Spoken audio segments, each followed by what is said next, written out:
Une mère manipule émotionnellement son fils pendant des années. Elle devient folle lorsqu'elle se rend compte qu'en le jetant dehors, c'est toute la famille qu'elle condamne. Bonjour, je m'appelle Kevin. Je suis le jeune homme de 27 ans de cette histoire. Je suis considéré comme un autiste sévère. Je suis officiellement handicapé selon les normes gouvernementales. Pendant longtemps, mais surtout ces 4 dernières années, ma mère a reçu et géré mes indemnités données par le gouvernement pour maintenir notre famille à flot. En utilisant tout sauf 100 $, qui ont été souvent dépensés par la suite lorsque nous en avions vraiment besoin. En faisant cela, elle semait des graines de doute et de peur dans mon esprit. Et je pensais pas capable d'apprendre à vivre seul. Elle déclarant que j'étais très loin de pouvoir y arriver. Moi-même, je n'ai pas vraiment essayé de lutter ou de m'en sortir tout seul. Lorsque j'ai eu 18 ans, elle m'a proposé de prendre mon indépendance, mais heureusement j'ai refusé. J'ai décidé, pour le bien de la famille, de continuer à travailler avec eux. Cette situation a changé il y a environ 4 ans. Il y a 4 ans, mon cerveau retardé a décidé de dire « Oh, maintenant il est temps de passer à l'adolescence !» et j'ai soudainement eu soif d'indépendance. Je me suis à chercher par tous les moyens un moyen de m'enfuir. Mais je ne pouvais que penser à ce qui se passerait si je partais avec mes 2 revenus. Ma mère est devenue mon assistante sociale, ce qui est très ironique. La famille s'effondrerait et je condamnerais aussi tous nos animaux, dont certains n'avaient jamais été mentionnés lors de la signature du bail et que nous cachions lors de chaque inspection. Que se passe-t-il lorsque vous mettez en cage un adolescent qui veut désespérément faire ce qu'il veut? Il devient rebelle. Il y a 3 ans, j'ai consulté un thérapeute par l'intermédiaire du programme d'assurance de mon état. Et après avoir raconté tous les obstacles qui mettaient ma mère sur mon chemin,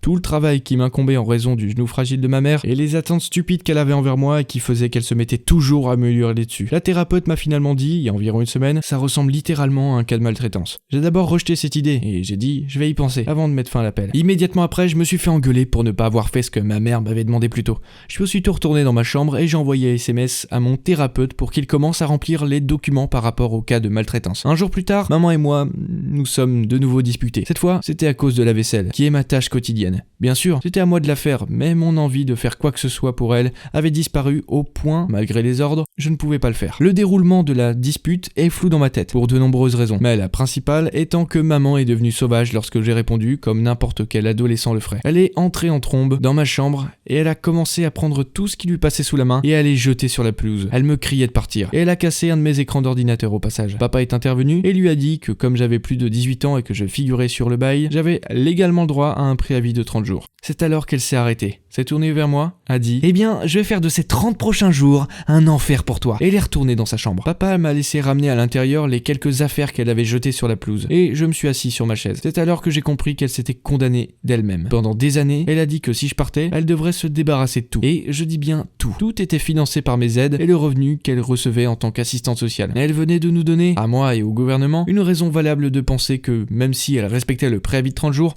elle ne pourrait pas garder sa maison de toute façon. Comme c'était rafraîchissant. À ce moment-là, j'ai senti le courage monter dans ma poitrine. Elle ne pouvait plus me manipuler. Elle s'était condamnée toute seule, ce qu'elle avait fait sans voir que j'avais d'autres relations établies depuis des années. Elle se contentait de les critiquer constamment parce que c'était des libéraux. J'ai pris cette énergie pour tendre la main à mes amis, à mes amants et même à mes grands-parents. J'ai consulté mes cartes de visite et mes mails et j'ai trouvé les coordonnées de mon assistante sociale et je l'ai informé de la situation. J'ai passé la nuit à planifier ma nouvelle vie pendant que ma mère frappait littéralement le mur entre ma chambre et sa salle de bain en hurlant comme une banshee parce qu'elle ne m'entendait pas faire mes valises assez vite. Pour éviter que ce soit trop long, je vais vite raconter ce qui s'est passé. Les grands-parents avaient vu ça venir depuis des années. Ils m'ont ouvert les bras et m'ont laissé prendre emménager avec mes affaires. Et mon pogona, nommé Pancake, lorsque ma mère s'est absentée pour des soins psychiatriques. Avec l'aide de mon assistante sociale, j'ai obtenu que mes aides me soient versées directement. J'ai reçu des conseils sur les étapes à suivre, et elle a fait des recherches pour me trouver un lieu de vie. Mon petit copain et moi envisageons de partir vivre quelque part à Washington, avec notre famille choisie à nos côtés. À partir d'aujourd'hui, je suis officiellement renié de ma famille. Ma mère a non seulement renié mes grands-parents, mais elle a aussi forcé mon père à le faire. J'ai essayé de les contacter pour qu'ils m'enlèvent, me retirent du forfait téléphonique, et que je puisse garder mon numéro de téléphone, mais tout ce que j'ai obtenu en réponse, c'est une déclaration d'abandon de filiation et une mise en garde. Toute tentative de contact ultérieur entraînera une ordonnance restrictive. J'ai obtenu une ordonnance spéciale de l'État pour récupérer leurs armes à feu, puisque ma mère est une psychopathe et qu'actuellement mes grands-parents verrouillent leurs portes par peur de ma mère. J'attends que mon gestionnaire administratif me rappelle pour faire extraire mes documents de leur résidence. Tout ce que j'ai à faire, c'est d'attendre, de regarder mes parents brûler parce que ma mère a fait fuir toutes leurs relations sociales. Même mon frère, qui est super stoïque et calme, est prêt à voler de ses propres ailes. La chose la plus importante à retenir de tout cela est apprenez à reconnaître votre valeur et à juger les paroles de vos proches à votre égard, au cas où vous soyez juste une tirelire pour votre propre mère. Suis-je en tort d'avoir fait virer mon ex-ami de notre groupe d'amis à cause de mon chien d'assistance? Bonjour à tous, je voudrais commencer par dire que je suis presque sûr de ne pas être en tort ici. Même mon ami et sa famille sont persuadés que je suis une enfoirée. Je vous prie d'être indulgent avec moi. J'ai juste besoin de clarifier cette situation pour m'assurer que je ne suis pas folle de penser ça. Je suis épileptique. J'ai un chien d'assistance qui est dressé pour m'aider à gérer mes crises. J'ai été diagnostiqué depuis mon enfance et j'ai ma chienne actuelle, Bailey, depuis 4 ans et je l'adore. Avant Bailey, j'avais un autre chien d'assistance que nous avons dû mettre à la retraite en raison de son âge. Donc avoir un animal d'assistance n'est pas du tout nouveau pour moi. Comme elle est censée m'assister, elle est évidemment toujours avec moi. J'ai un groupe d'amis avec qui je passe beaucoup de temps. J'ai une seule amie, appelons-la Anna, qui fait toujours des commentaires bizarres et passifs-agressifs sur moi et Bailey. Exemple, les chiens ne devraient pas aller au restaurant. Je dérange les gens avec mon chien, etc. Elle ne comprend pas que j'ai besoin d'elle pour ma propre sécurité. Je n'ai pas Bailey avec moi pour me faire remarquer. Mes crises sont très régulières. Pour vous expliquer, j'en ai 2 sortes différentes. Mes petites crises sont des crises de moindre mal. Je me mets à regarder dans le vide, je ne suis plus là. Très souvent, les personnes qui ne me connaissent pas reconnaîtraient pas ces crises. Mes grosses crises sont ma principale source d'inquiétude. Il s'agit de crises au cours desquelles je perds complètement conscience. Cela peut m'arriver plusieurs fois par jour. Il est donc très important que je les gère le mieux possible. Quoi qu'il en soit, notre amie Anna voulait organiser une soirée jeu chez elle. Quand nous y sommes allés, Bailey et moi, elle a perdu la tête. Elle m'a dit qu'il était incroyablement irrespectueux que je me présente avec Bailey sans avoir demandé la permission avant. Elle m'a dit que je ne pouvais pas juste penser que les gens seraient contents de la présence permanente d'un chien, que j'aurais dû rester chez moi si je ne pouvais pas supporter de sortir quelques heures sans Bailey. J'ai essayé de m'excuser et je lui ai dit que je pensais qu'elle savait que je l'emmènerais puisque je ne sors jamais sans elle. Cela l'a encore plus énervé. Les autres ont finalement réussi à la calmer, mais elle voulait que je fasse un compromis et que je mette Bailey dans le jardin. Bêtement, j'ai dit d'accord parce que je ne voulais pas déranger qui que ce soit et je voulais passer à autre chose. Bailey est allé dehors et je suis retourné à l'intérieur avec mes amis. J'ai fini par faire une crise. Je me suis évanoui et je me suis écrasé la tête sur le sol. J'ai dû aller à l'hôpital à cause de la violence du choc. Je crois que mon groupe d'amis a cloué son clapet à Anna en la traitant de fille toxique et jalouse. Je suppose qu'elle a essayé de dire que je m'étais évanoui pour attirer l'attention sur moi et que j'avais obtenu ce que je voulais, comme toujours. Pour faire court, personne ne veut plus rien avoir à faire avec elle. Depuis, elle, sa sœur et sa mère n'ont cessé de m'appeler au téléphone, de me traiter d'enfoiré, et elles exigent que je règle cette situation. Et honnêtement, ça m'énerve.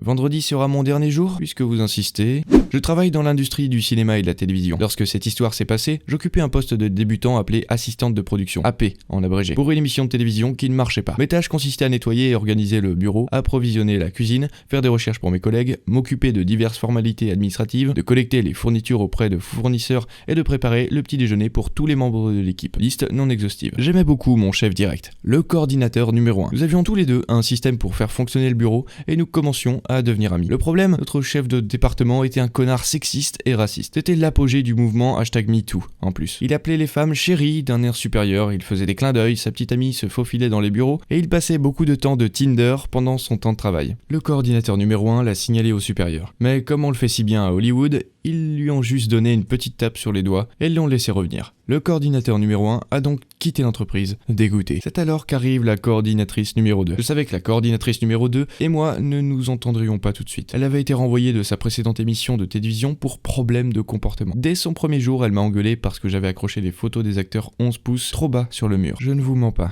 la situation n'a fait qu'empirer à partir de là. Cette femme était la lèche-cul du chef département et elle trouvait des défauts à tout ce qui l'entourait. À la vie générale, elle était devenue insupportable. Mais le chef de service était trop occupé par Tinder pour faire quoi que ce soit. Entre ses réprimandes constantes, le fait qu'elle me traite comme si j'étais idiote et son impolitesse totalement non professionnelle, elle a fait de ma vie un véritable enfer. La goutte d'eau qui a fait déborder le vase, c'est lorsqu'elle m'a crié dessus devant tout le monde pour une petite erreur. J'ai failli faire mes valises et partir sur le champ. Avec le recul, j'aurais dû le faire. Mais elle m'a dit que je serais remplacé à la fin du mois. Alors je me suis dit que je pouvais tenir bon jusqu'à la fin et toucher un salaire tant que je le pouvais. À partir de ce moment-là, j'ai compté les jours et j'ai arrêté de faire semblant d'apprécier mon travail. Le tournage de l'émission de télévision venait à peine de commencer et pourtant, nous avions déjà pris beaucoup de retard. Le département de construction construisait des décors 24 heures sur 24, 7 jours sur 7 et le premier épisode était censé être diffusé dans les semaines suivantes. Pour tous les membres de notre équipe, cela signifiait que nous avions des journées de travail extrêmement longues, 6 jours sur 7. Mais ce n'était pas mon problème, j'allais bientôt partir. La numéro 2 m'a dit « Vendredi, c'est ton dernier jour ». Cette semaine a été un véritable enfer. Encore plus de longues journées et encore plus de retard. Ils allaient devoir travailler un autre samedi. Le vendredi est arrivé et j'ai compté les heures jusqu'à la fin avec joie. À la fin de la journée, la numéro 2 s'est rendu compte de son erreur. Elle s'est précipitée vers moi alors que je m'apprêtais à partir. « Tu peux venir travailler samedi ? C'est le moment parfait pour obéir à ses ordres. » Non, je vous avais dit que vendredi était mon dernier jour. C'est alors qu'elle s'est énervée. J'essaye juste de vous faire gagner plus d'argent. Renoncer un jour de mon maigre salaire valait carrément le regard qu'elle m'a jeté lorsque je lui ai dit « Non merci, aujourd'hui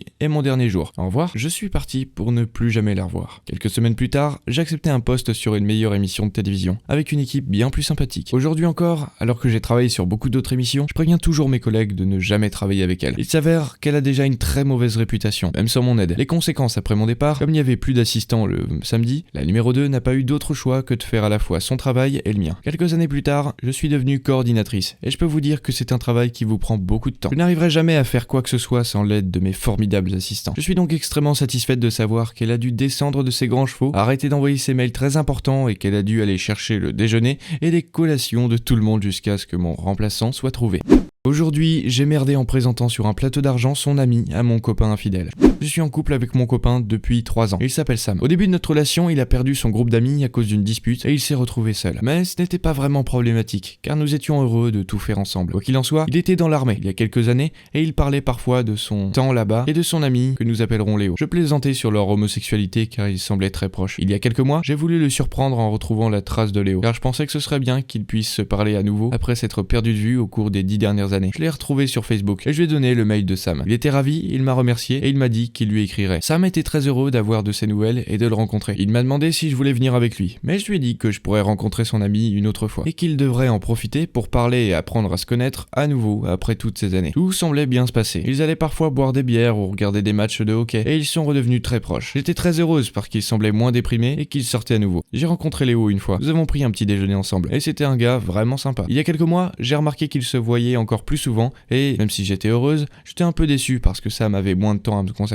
Mais comme je me sentais égoïste de ressentir ça, je n'ai rien dit. Et puis, j'étais contente pour lui. En y repensant, nous faisions moins l'amour à ce moment. Avant, nous pouvions faire l'amour 3 fois par jour ou bien ne rien faire du tout pendant près de 2 semaines. Avec nos 2 emplois à temps plein et mes problèmes de santé, c'était toujours sur des horaires bizarres. Mais j'ai remarqué que nous couchions tout de même de moins en moins ensemble. En général, il prenait l'initiative plus souvent que moi. Mais à ce moment-là, j'avais l'impression que c'était toujours moi qui lui demandais. Cette fois encore, je n'ai rien dit alors que j'aurais dû. Je me suis dit qu'il travaillait plus, qu'il était probablement fatigué et que la dépression était toujours difficile à gérer. Hier, j'ai voulu prendre une photo de notre chat qui dormait d'une manière très bizarre et amusante. Je ne trouvais pas mon téléphone. Alors, j'ai utilisé le sien. Nous n'avons pas de problème avec ça. Et nous avons même le même code. Puis, j'ai vu un texte apparaître avec des emojis de baiser. J'étais trop curieuse. Je l'ai ouvert. Léo disait à Sam qu'il lui manquait, qu'il était excité de le retrouver ce week-end et qu'il avait une surprise coquine pour lui. J'étais secoué. Alors, j'ai fait défiler les messages pour confirmer mes craintes. Apparemment, ils couchaient ensemble derrière mon dos depuis au moins 1 mois, si ce n'est plus. Sam est redescendu. J'ai remis son téléphone à sa place et je n'ai rien dit. J'étais tellement choqué. Je me suis couché tôt et j'ai dit que j'avais une migraine. Il sait que j'ai besoin d'obscurité et d'absence de bruit. Alors, il est allé dans le salon pour regarder un film avec des écouteurs. J'ai pleuré